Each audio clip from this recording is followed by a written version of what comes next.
You're now listening to the Tax Smart REI Podcast, the number one tax podcast for real estate investors. Hey everyone, thanks for tuning into this week's episode of the Tax Smart REI Podcast. Today we're joined with Jesse Vasquez, who is founder of AirVenture Academy and teaches entrepreneurs how to build profitable midterm rental businesses.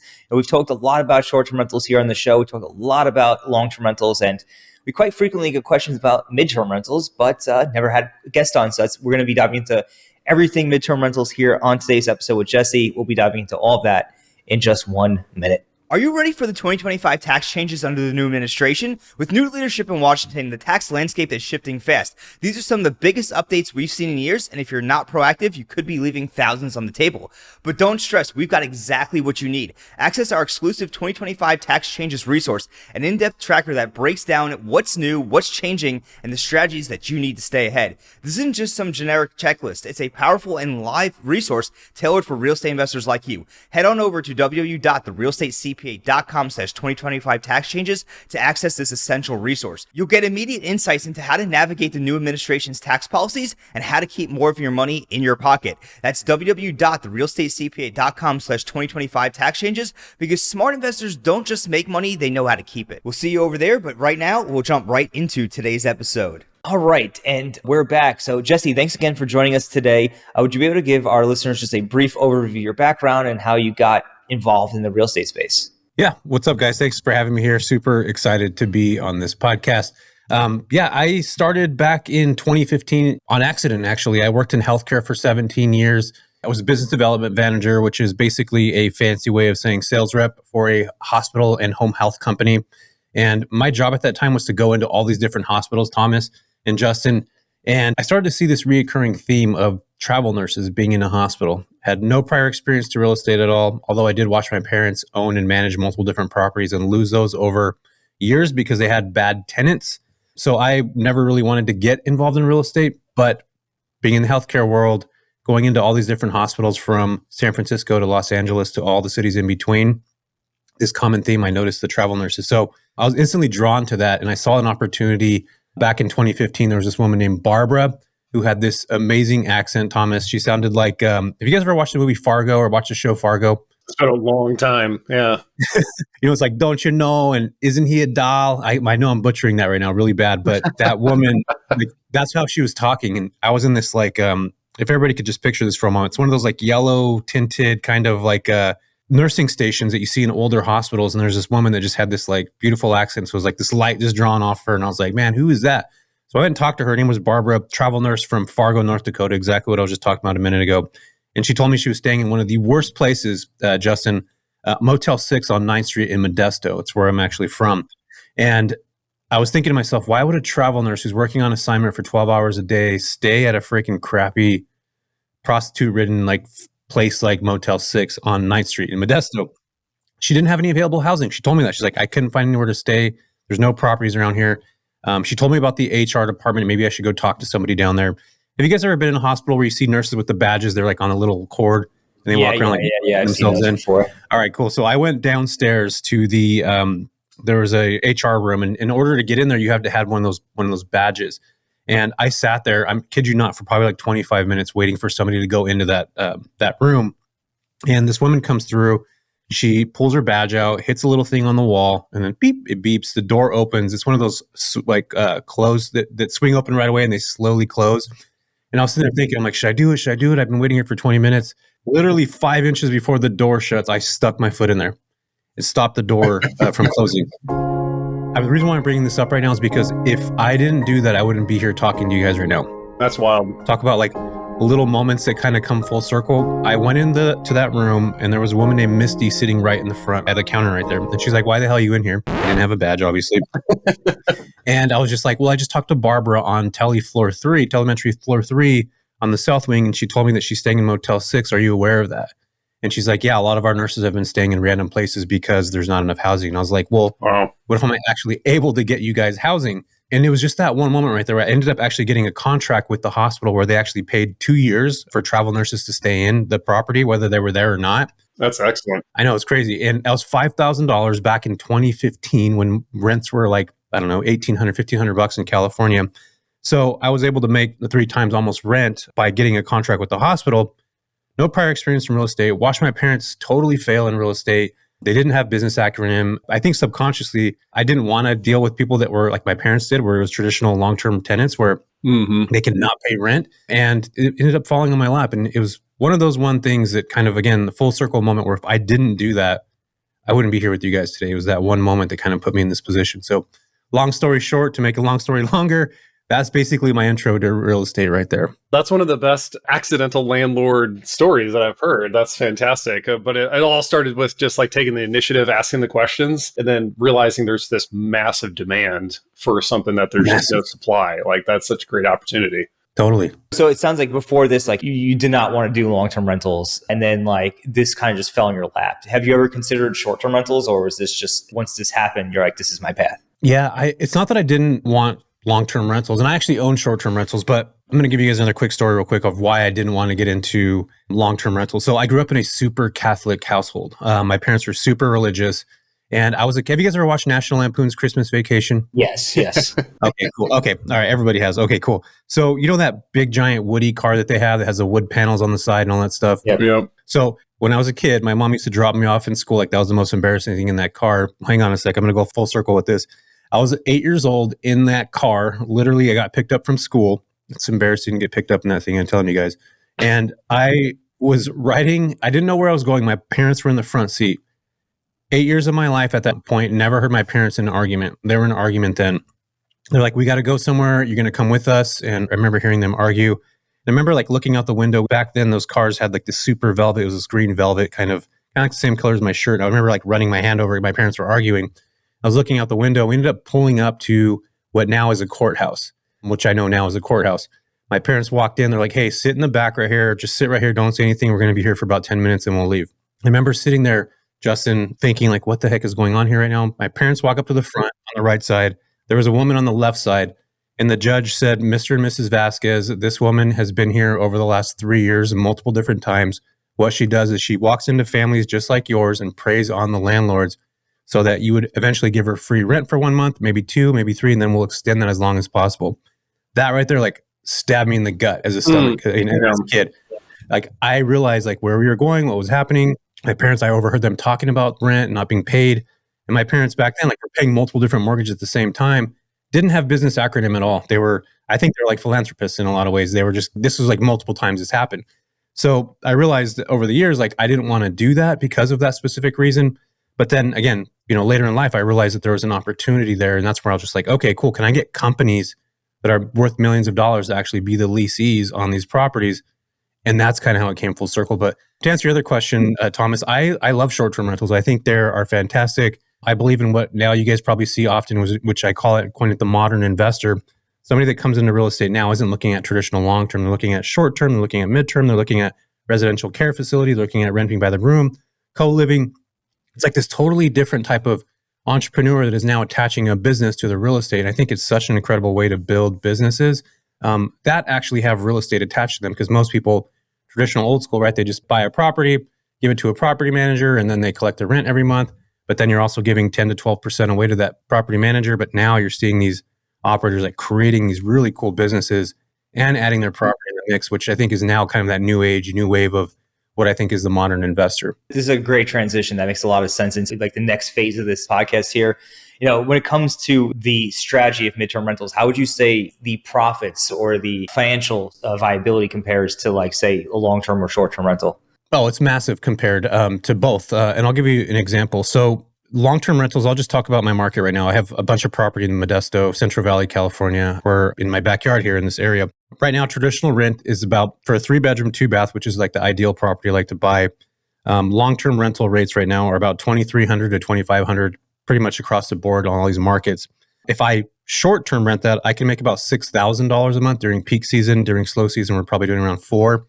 But the turnover costs that are associated with short-term rentals, I just put this on my social media not that long ago. The best month I ever had as a short-term rental was like $7,500 on a small 3-2, and a midterm rental rented for $6,500.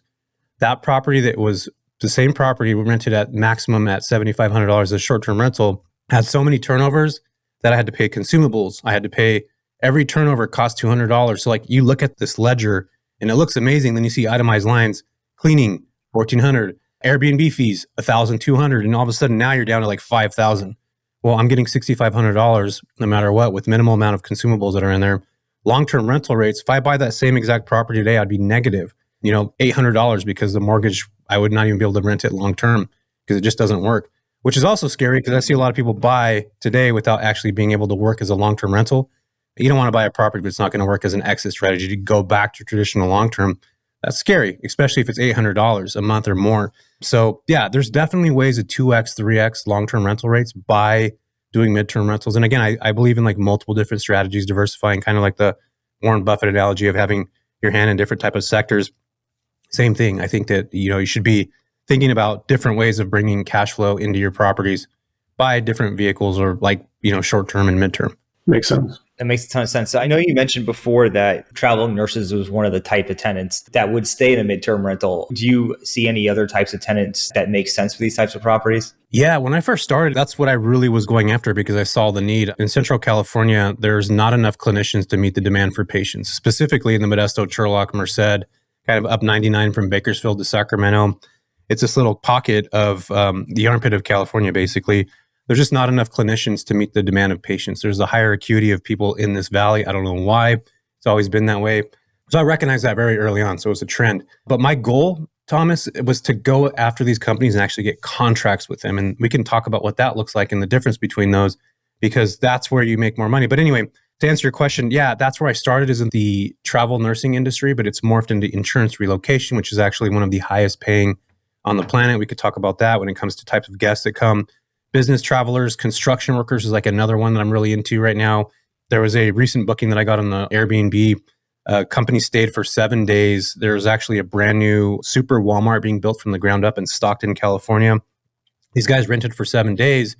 Thomas, I think earlier you talked about questions, asking the right questions. Everybody probably gets these guests as a short-term rental. You're going to want to ask, like, hey, what are you doing in the city? You're on assignment. You're working on Walmart. Cool. Where's that at? How many guys are here? What part of the phase is the construction and how long does this project expect to go? We actually pulled them off the platform. They ended up booking our property up until December for $6,000 a month. We're making over $3,500 a month on cash flow on that property. Super quality workers, like they're going to be there for, again, a long duration of time. If I didn't ask that question, I would have never got them from, Airbnb. They would have looked for another place that had 30-day availability, and it would have been a different story. So again, the quality of questions you ask to guests that are coming through are going to determine the ability of being able to pull them off. And, I would say 3 out of 10 times, somebody that stays more than 4 or 5 days, there's some reason they're in town, and you just got to ask the right questions to kind of figure out what's going on. So for me, that's how we've pulled off. But now it's, again, multiple different types of clients we're going after, not just healthcare, business travelers. There's corporate workers that are on assignment. As I just mentioned a minute ago, we'll have like physical therapists, occupational therapists still coming into these markets. So there's just a whole wide range of types of clients that we're going after, not just specific to healthcare. Excellent. Yeah, I would love to hear more about what you were saying of getting contracts with the actual companies, because that's an interesting avenue. When you were talking about it with the nurses initially, I thought it was pretty brilliant, but I didn't realize that there were so many different ways that you could do that. Do you kind of start with individuals, like you said, if they stay at the property, you ask them some of those questions, you get in contact with their employers that way, or how do you do that? Yeah, that's a good way. I actually found a different approach. You guys familiar with Extended Stay America? You know that hotel? Mm-hmm. Yeah, that chain. Yeah. Yep, got you. Okay, cool. So Blackstone bought them in 2022. I don't know if you guys knew that or not. Blackstone's like the largest real estate investment hub. So when you see Blackstone or BlackRock or these massive companies make moves, institutional capital, that's who a midterm rental competitor actually is. It's not going to be me, Thomas, or you. And we're not going to be competing each other. We're actually competing with Blackstone, BlackRock, the institutional capital companies that own these types of assets like extended stay hotels. They're the ones that have the largest contracts with all these companies across the US.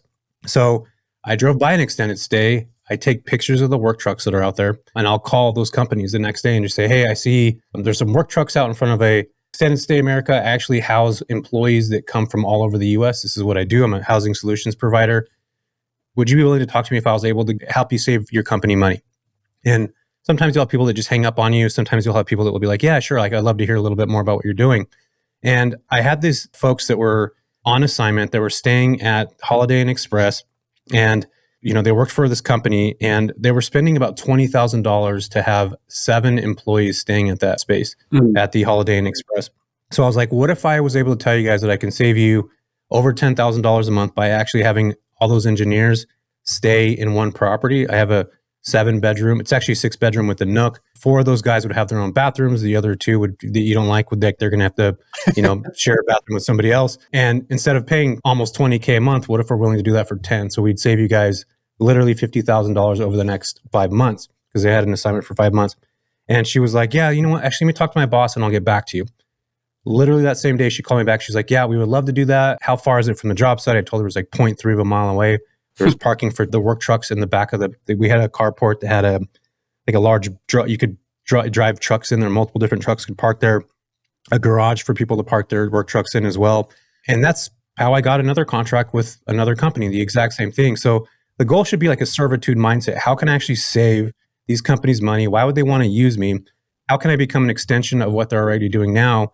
And that's what a business does. That's what a B2B kind of corporate business is going to do anyway, regardless. So what I learned all through my W-2 job on the sales side, I just transported that to this type of business. How am I saving a company money? How can we make their jobs easier? How can we logistically help them whenever they're going to another state? And that's where Thomas, you and I and Justin can now connect and band together, which is why I love Midterm Rental so much that I'm not competing with you, Thomas. You guys can be in my market.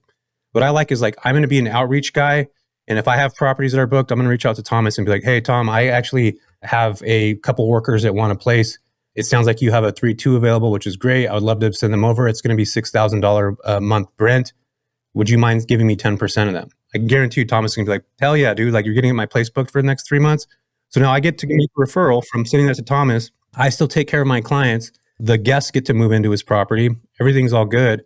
So I think there's really important kind of synergy in that I don't look at competitors as competitors, more as like allies. Mm-hmm. Because as you start to build this business and you start to connect with different companies, unless you own a crap load of properties, you're going to be in a position where you're going to get a lot of leads, but not enough properties. And that's where I think it's so important to connect with your community and actually build that rapport. And they're not competitors. Because again, my goal is to serve as many companies as I can. And I'm going to need your properties to do that.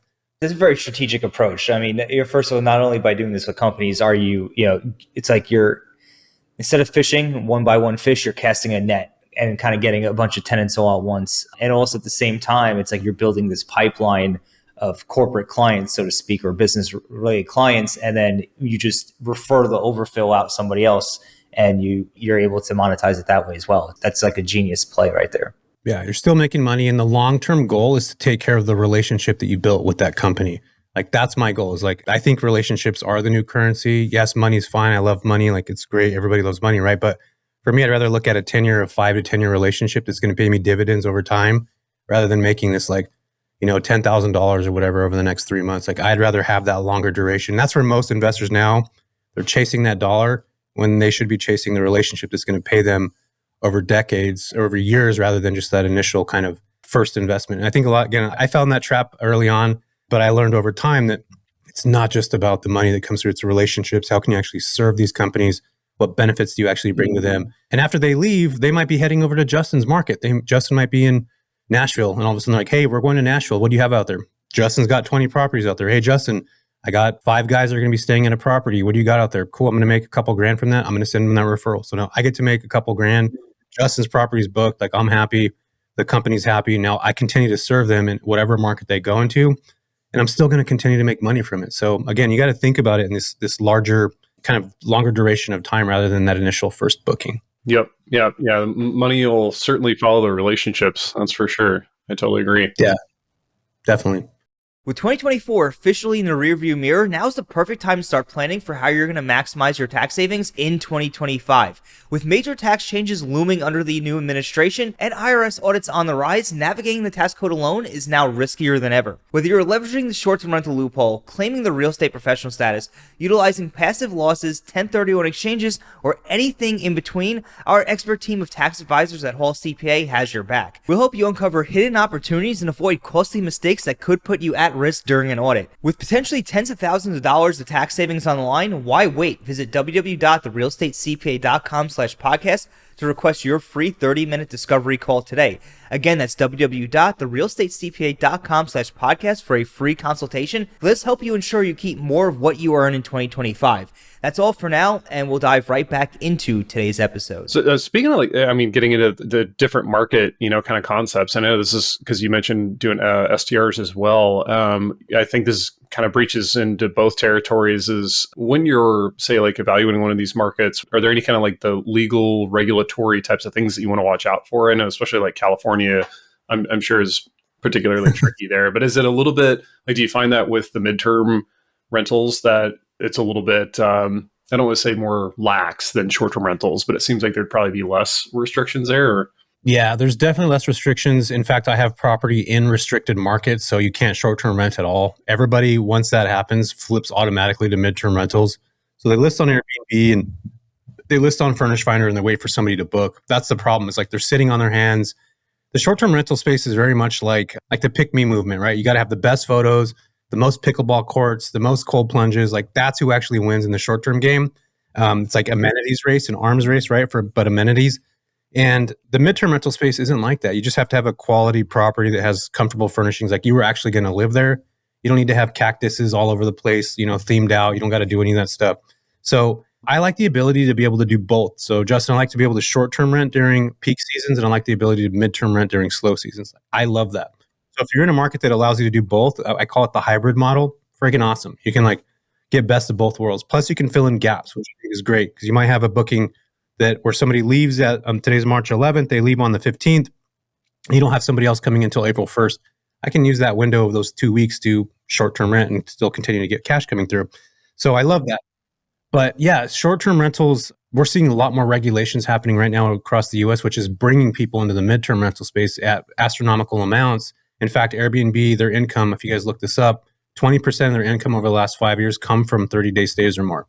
So it's a continual growth in that market because of this exact same scenario that I'm mentioning right now. So yes, you can get around the rental restrictions on the short-term side by going to the midterm space.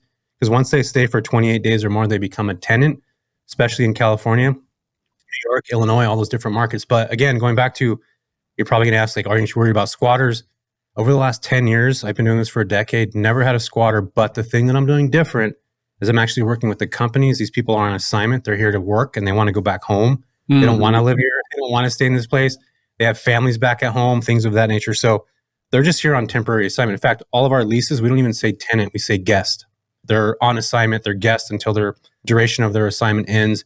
They're not tenants. They're actually guests staying while they're on assignment in these markets. So totally different mindset when it comes to the long term and the midterm. But yes, there are restrictions. The only city that I know right now that has restrictions on the midterm side is Hawaii. I think you have to have 180 days lease terms. That's the minimum amount. And I think it's the Big Island. But other than that, there's not anything else. I'm not even sure how they would restrict or know that people are staying for 30 days or less. I think it'd be a hard thing for a city to figure out, to be honest with you. I was going to ask you if you'd seen any, you mentioned 28 was kind of the cutoff in a lot of, is that typically if they do have a restriction in place, that's what you see is but it sounds like Hawaii is the only other major outlier that has an even longer requirement. Yeah, 180 days. Yeah, that's what their requirement is there. Yeah, that's the only place that I know that has any type of midterm rental restrictions. So 6-month minimum lease. Gotcha. That's a great point across the board. We talk about that a lot here at the firm of just, hey, make sure, like Kenneth said, like as a backup plan, if for like a short-term rental backup, midterm is an excellent way to go. Just like making sure it still pencils out. Sounds like it might pencil out better in some cases. And then kind of like, I guess, I don't know if it's appropriate to say worst case scenario, go long-term rental, but like make sure it still at least pencils out with the long-term rental. So yeah, definitely. Exit strategies, always have those before you buy. I think I get DMs from people all the time. They're like, I bought this and this was not working. And I'm like, well, what about renting by the room? What about midterm? What about short term? What about co-living? What about, there's a bunch of different exit strategies. It doesn't necessarily need to be long-term, but it needs to pencil out as a long-term at the end of the day. In my opinion, I don't want to take that type of risk of, being lopsided in a real estate deal, especially if you're putting $60, $70, $100,000 down to pick up property, then you're paying, it's too much. Yeah, exactly. Hey, Tax Smart investors, real quick, just wanted to remind you that I do have a YouTube channel that I'll be posting on relatively consistently this year, covering tax strategies, tax tips, and tax news for real estate investors and business owners within that 7 to 12 minute range. So if you do like that shorter form, hard-hitting content, you can go ahead and find me at www.youtube.com/@ThomasCastelli, or simply by searching Thomas Castelli CPA on YouTube. Subscribe to the channel and drop me a comment what video you want to see next, and that just might be my next video. I'll see you there, but for now, we'll dive right back into today's episode. Another question we had for you is, I would assume that there's very different systems that you would like to use. You mentioned something like Airbnb. Do you find that there are better platforms to focus more towards midterm than short term, or do you, with trying to do the combos in those combo markets, use both, like Airbnb and something else? Yeah, you're going to always want to be on all platforms. Airbnb is obviously the biggest marketing platform on the planet. So there's people that are constantly on there. And as I mentioned before, there's probably many of the audience listening to this right now that has short-term rentals. In fact, you guys might have some as well. You've probably had guests. In fact, I know you have that have stayed for 5-6 days that probably you missed, that you didn't ask the question. Hopefully, my goal from this conversation today is that somebody takes away the ability of being able to see how to pull a 30-day booking in a different way. But yeah, be on VRBO. Furnish Finder is another great one. And VRBO is another one I'm seeing a lot more 30-day stays booking on there. There's another website called booking.com. I'm not a big fan of it, but we do get 30-day bookings on there as well. Another company called CHBO, it's called Corporate Housing by Owner. So actually, you'll have insurance companies and corporate companies will go into their database and you will pay to get in there, but you can get bookings from that as well, which tend to be longer duration, longer term. Not many people know about it unless they've been in the corporate world for some time. So check that out if you guys are interested in, trying to build your midterm portfolio, because you do get some pretty decent bookings out of there sometimes. But it is quite expensive. I'll tell you that. I think it's like $300 to list a property because of the ability to get those longer term bookings. But it's still a good place to list your property. It's a great point to mention the insurance relocation. I've talked to a lot of other business owners that were in construction space, like roofing companies, foundation experts, all these different types of areas around construction, developing those types of relationships with the insurance companies. And some of them even just solely work directly for the insurance companies almost exclusively. Makes perfect sense though to look at it from the landlord kind of side of it too, to do the same thing. And I don't know why I never thought of that. Yeah. The insurance temporary housing, just to give you guys context real quick, every 88 seconds, somebody loses their home. Wow. A fire, a flood, some kind of, we have a ton of catastrophic events right now with hurricanes and fires freaking all over the place. So every 88 seconds, somebody files a claim on their property and they temporarily need to move out of that property. So those are the highest paying types of clients you can get. And I'll just give you guys an example right now. I recently had probably about 2 weeks ago, I got a call from a relocation specialist. She works for a company called ALE Solutions. There was a family getting ready to go off to work. Daughter 16, lives upstairs. It's an upstairs room. Leaves the faucet on. Everybody takes off, goes to school. The whole family, husband and wife work. They come back at 5:30 at night. It's entirely flooded upstairs, both bedrooms. Came down into the kitchen, the living area, literally the ceilings collapsed. There's so much water. They had to completely redo that house. It's going to take 4 months for that property to be rebuilt. Wow. They have what's called loss of D coverage. Each one of us that owns property has it. It's called loss of D coverage. And every single policyholder has a different type of amount that's attached to it. It could be $100,000 if your property you need to move out somewhere. It could be 50. You got to look at the fine print. But anyway, they ended up needing a property for 4 months. And again, going back to traditional rent in my market, traditional rent's $2,300. We actually rented a property for $7,500 a month, 3-bedroom, 2-bath, 4 months. They're going to be extending because it's going to take probably 5 months for that property to get done. So I do the math on that. I'm cash flowing thousands of dollars a month by talking to these relocation companies. And that's how I built my book of business is a bunch of relocation companies like Dan Housing, THD, Sedgwick, ALE Solutions. Those are the companies that I built relationships with. So they send me referrals all over the place from Central Valley to Texas to any random city in the US. And I'll go on, our team will go find properties for them in different markets, which is why I like to have such a big connection with all these different people so that I could refer these referrals to them. And again, if it's a $7,000, $8,000 referral, I will say, hey, do you guys mind paying 10%? It could be a $100,000 referral. I'm getting 10%. That's 10 grand that I get over the next 6 months because they're agreeing, we're signing an agreement, and that company is going to pay that landlord or me, whoever it is, and then I'm going to, we're going to pass those referrals to each other. So again, I think it's so important. You don't need to own the home, but you need to make sure that you're doing the work for those companies because they don't want to go out looking for property. It's a pain in the ass. They got to call these random owners and say, hey, do you use your property available? Do you have this? I'll do that. Let me make your job easier. And again, going back to the servitude mentality, if you start to think about it like that, you'll totally change the way you do business because it's not about you. It's who are the people we're working for? Who are we actually solving the problems for? And there was one particular woman, this really hit me hard. And it was 2018. This woman named Irene lost her property in Modestos, another property I had. And we went and walked it. I went to the property with her. We walked it. She had 5 kids. 3 of them were older, between the ages of 17 and 21 were the older kids. They had 2 separate hotel rooms. So her younger kids were staying with her husband in one room. Older kids were staying in another room. And we walked through the property that I had. We all sat down at the dinner table afterwards, and she just started Justin like bawling, like hardcore bawling. And she's like, all I want to do is just eat dinner with my family at a table. Like that's what we did every night. And it just hit me like a pile of bricks. And I'm just like, everything that I'm doing is, it's like I'm chasing these dollar amounts, but these people have literally lost everything. They're wanting to do the most basic thing, which is eat dinner at a table, which we all take for granted on a regular basis. And I'm just like, I got to serve these people more. It's got to be more about, them than it is me.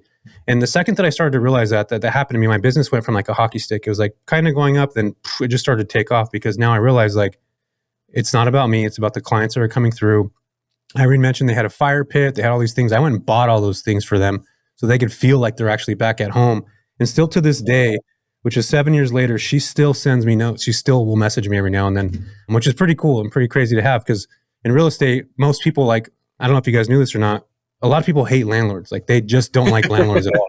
If you own short-term rentals and you talk about that on the internet, God bless you, because you're going to have a bunch of people saying you're taking properties from families and yada, yada, yada. This is one of the things where you're actually serving your community. You're actually doing some positive for your community. I always argue with people on the internet. I stopped doing it, but they'll say like, you're taking away a house from construction workers, or construction workers are staying in your house, and they're actually helping our community building stuff up. So like, I feel comfortable and glad that I'm actually doing this. But not only that, but like, we're in America, you should be able to do whatever the hell you want with your property. You know what I mean? Yeah. So it's like, I don't get that whole like, that whole concept, but I do believe that, again, if you're able to serve families and you're able to kind of flip the script and put yourself in their shoes, there's a lot of positive that can come from it. Yeah, I mean, that's a great point. I mean, there's definitely that stigma out there, right, around landlords and everything. But I think a lot of people probably have experiences like this, where personally I had a family member who was hospitalized for an extended period of time. And, it was, I remember thinking at the time, and luckily I work at a place they call CPA that allows me to work remotely, which is a huge aid as well. But the fact that my wife and I were able to rent out, and it wasn't for a super long period of time. We did about 3 weeks, where we were there, where it was just like we needed to be, in the city that was 4 hours away.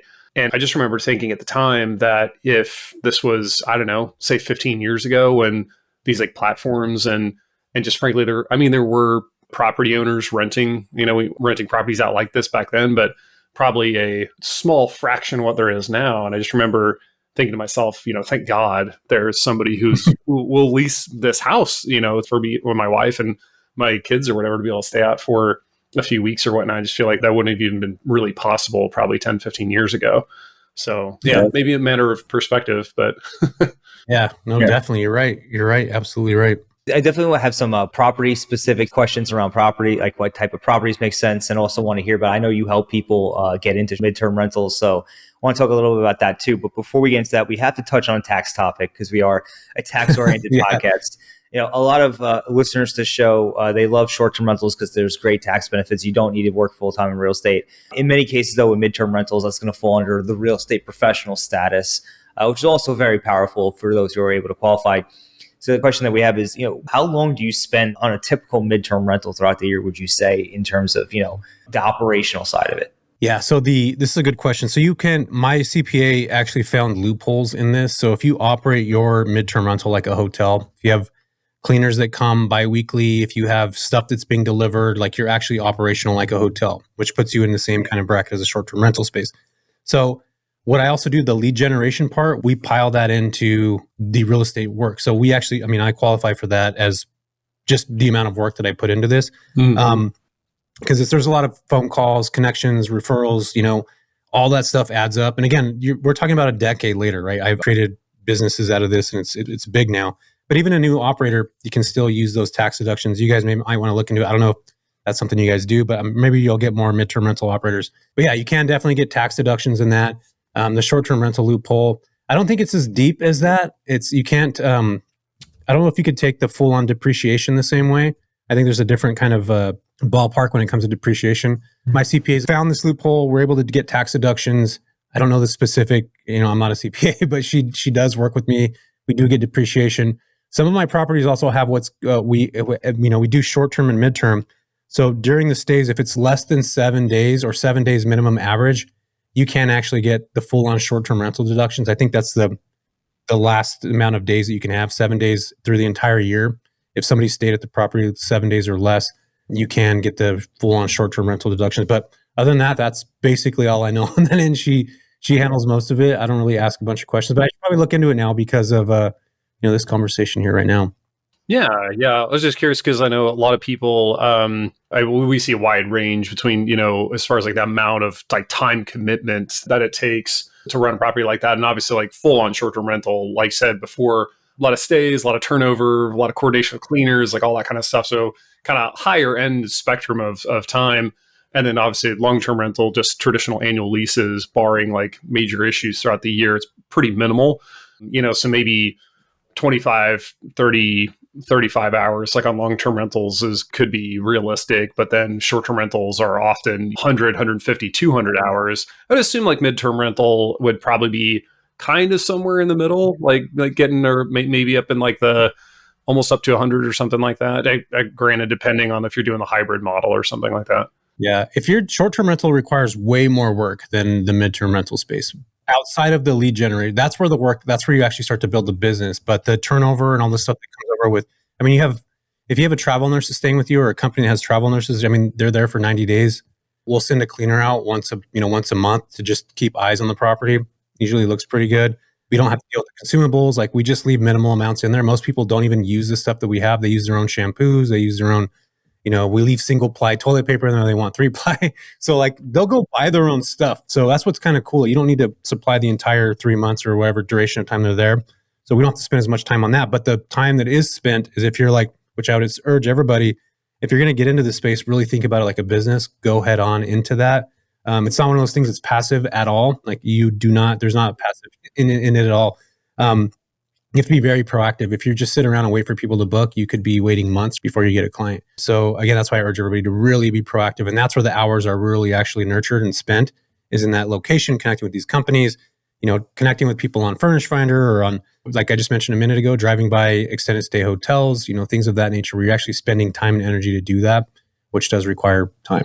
Absolutely. So it sounds like there's a good amount of time in it. Long story short, for everybody out there who's listening, if you do have questions about midterm rentals, you could always come talk to us on Facebook. But it sounds like if it's 30 days or less, right? If it's going to be if you have an average period of customers 30 days or less, and you provide the hotel-like services, you might be able to qualify for the short-term rental loophole on those. Otherwise, you're looking at the real estate professional status, which just sounds like what Jesse's under.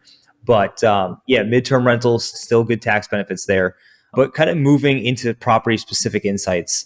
I know you mentioned before, like you had, I think, a 3-2. Are there specific properties that make more sense for a midterm rental than others? You have to really understand your market. So like certain cities will have a lot more potential with like 1 bedrooms or studios. Certain markets have 3-bedroom, 2 baths that do well. The reason why I like 3-bedroom, 2 bath is because it's the average home in the United States. So my goal, I like to have insurance temporary housing folks. That's the most common property that people are looking for.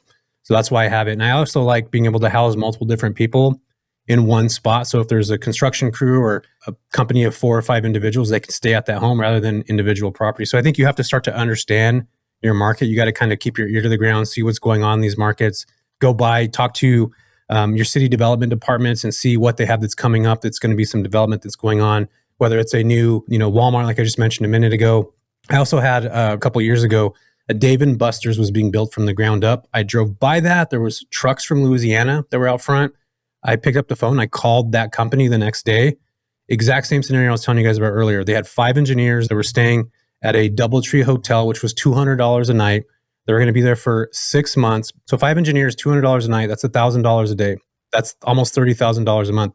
When I called that company the next day, they did have a corporate discount. They were paying about $23,000 a month, which is still freaking wild to think about for lodging. I called them. I said, I could save you guys money. Same exact scenario. I had a 4-bedroom with a nook that we ended up putting those guys into. It was about a mile from the job site.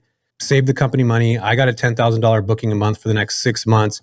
And again, the goal is like, how do we actually save these companies money? I just drove by and saw work trucks that had Louisiana plates. I mean, it's not a rocket science thing. That's kind of the hustler mentality, right? Like who's going to pick up the phone and do that? That's what I actually love, is those types of, because they're so available in everybody's backyard, but most people aren't going to pay attention to that. So hopefully after this podcast, like everybody out there that's working and has property, like starts to pay attention to these things. Gallo Winery, it's another company that's in my backyard. I would have never thought they would have had midterm rental guests. I had 3 engineers that were from overseas. They were on Furnish Finder. Each one of them sent a message like 3 days apart from each other. They told me they're working at Gallo, that they were going to be on assignment, they were going to help them make a specific kind of wine here. And I ended up calling the HR department of Gallo and saying, hey, I got 3 people that are looking for housing. They're actually from overseas.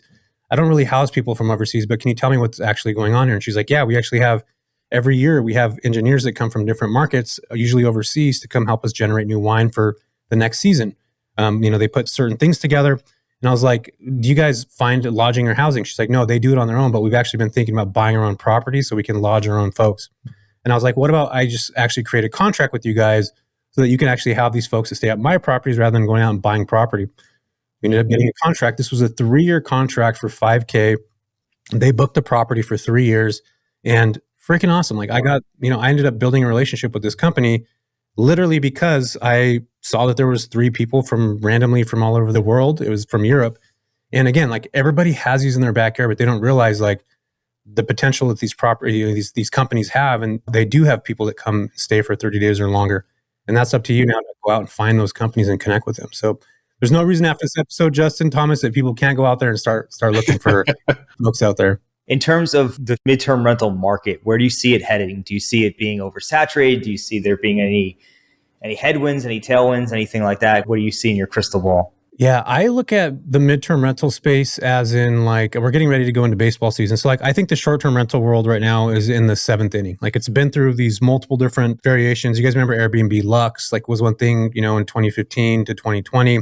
And then we started to see experiential stays where people have these themed properties, which is what we're in now. And where else can the short-term rental space go? I feel like the midterm rental space right now, if we're talking about baseball again, like the umpires are out just chalking the field. It's so early in the game. Again, like I'm going to talk about the institutional capital getting involved in this. When you see institutional capital like Blackstone or BlackRock get involved in buying extended stay hotels, like they're buying stuff before the trend hits. Like general public doesn't catch on to that for 5 to 7 years. We see that. We have the edge of the internet now. So I think this is going to continue to grow. It's been growing over the last 5 years, especially since COVID. It's kind of amplified it with remote work and all those kinds of things. So I think the midterm rental space will become its own asset class, just like the short term, just like, single family. It's going to become its own asset class probably the next 5 years. I'll put money on this that it'll continue to grow massively in the next several years. So I feel very confident about, the midterm rental space. And right now is like the best time to get in, to be honest with you. That makes a lot of sense. That's really good insight. Thanks for sharing all your opinion there. Yeah. A lot of people probably listening to this at this point might be interested in midterm rentals.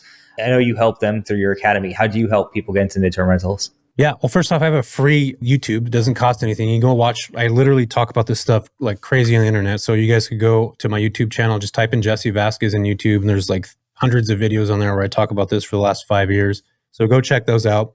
And for people that are super serious, that are like, I want to have somebody handhold me, I walk them through the exact framework that I just talked about today, how to find the right properties, how to scale them, how to connect with the companies, what those pitches need to look like, how to formulate an actual comparison to a hotel using average daily rates. So everything from how to scale to how to systematize to how to connect with these companies. I teach people how to do that.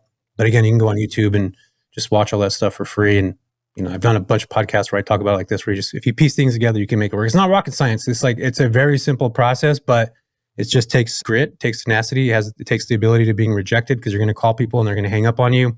And not many people like to deal with that. I know I didn't at first, but it's one of those things that if you continue to do it, all you need to do is connect with one company that gives you this potential. And from there on, it's like you'll start to build that credibility. You'll start to build in different markets. And it's just really the way to kind of level up in the space. That's what I teach. Absolutely. So we're going to drop that into the show notes for everybody who is interested in the midterm rental space. Jesse, I want to thank you for coming on the show today. It's the first time we had someone on to really talk about midterm rentals. And there's a few major takeaways. I know that the reaching out to companies and getting in front of companies, that was a major unlock here, at least in my mind, for midterm rentals. So I want to thank you for sharing that. And thanks again for joining us. Yeah, thanks, guys. I appreciate it.